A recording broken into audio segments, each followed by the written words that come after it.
So, it's Friday night and you are watching your favorite team play. It is quiet in the stands, and all of a sudden you hear chants. You see people doing flips and getting tossed in the air. After a few minutes, the crowd is pumped and they are cheering as well. Cheerleaders have a way of getting the crowd excited, but cheering is more than just shouting words on the sidelines.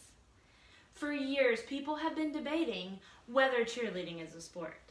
Well, I'm here to tell you I was a cheerleader in high school, and it is more than just clapping your hands and yelling, "Be aggressive." The stamina, practice, and athleticism was unlike any other sport I had ever played. Dictionary.com defines sports as an athletic activity requiring skill or physical prowess and often of a competitive nature. If this does not sum up cheerleading, I'm not sure what does. Today we're going to talk more about cheerleading and reasons why it's a sport. We're going to talk about the training and physical aspect of cheerleading, but also the competitive nature that cheerleading has. We will also talk about the steps we can take to support our fellow cheerleaders and bring recognition to the sports in our community. So first we're going to talk about why cheerleading is a sport through training and the physical aspect. Dr. David Geyer wrote an article called "Should We Consider Cheerleading a Sport?" He quotes this: "The power, agility, balance, and stamina required in modern competitive cheerleading is unbelievable." He also states in this article that 2/3, 65% of catastrophic injuries that occur among female high school athletes result from cheerleading. That sounds like it takes a lot of work to do cheerleading. Have you ever seen a pyramid? Not the ones in Egypt, but the ones in a cheering routine? Have you ever seen a basket toss at a game? These are just two examples of physical elements that can be found at a cheering competition or in a routine. These physical activities require strength, endurance, balance. Those are just to name a few. These physical attributes are just like any other sport. Now let's talk about training. Queen Elizabeth II said it so wisely.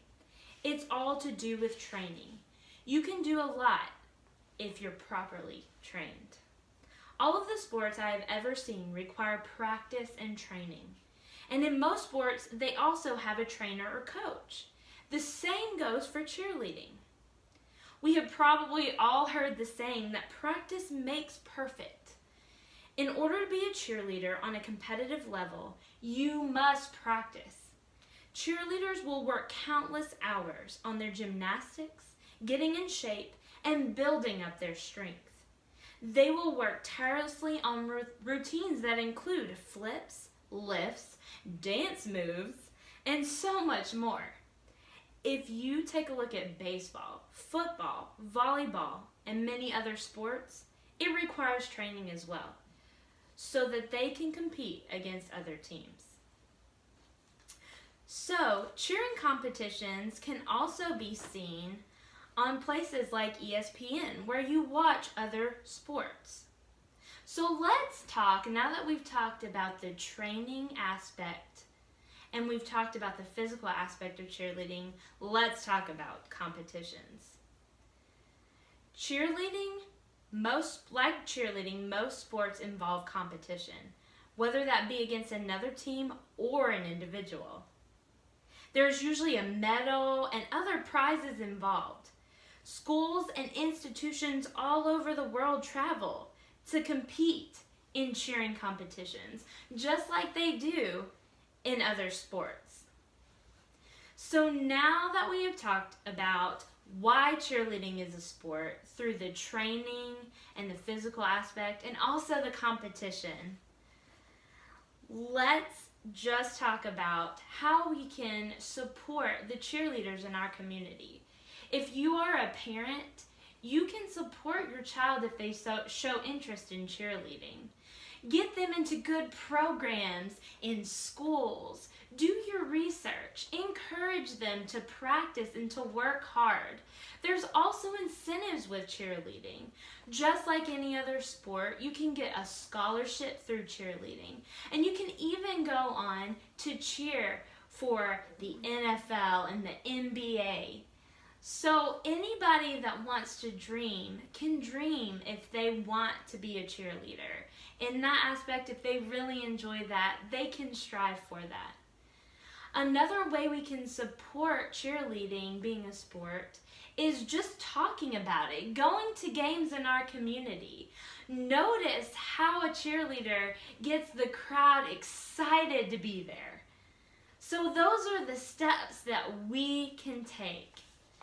And I, for one, just think it is so fascinating to watch cheerleading and to recognize it as a sport. To bring this all together, I hope that you are convinced that cheerleading is a sport, in case you had ever any doubt in your mind. If you have those doubts creep in, just turn on your television and watch those cheerleaders bring it on.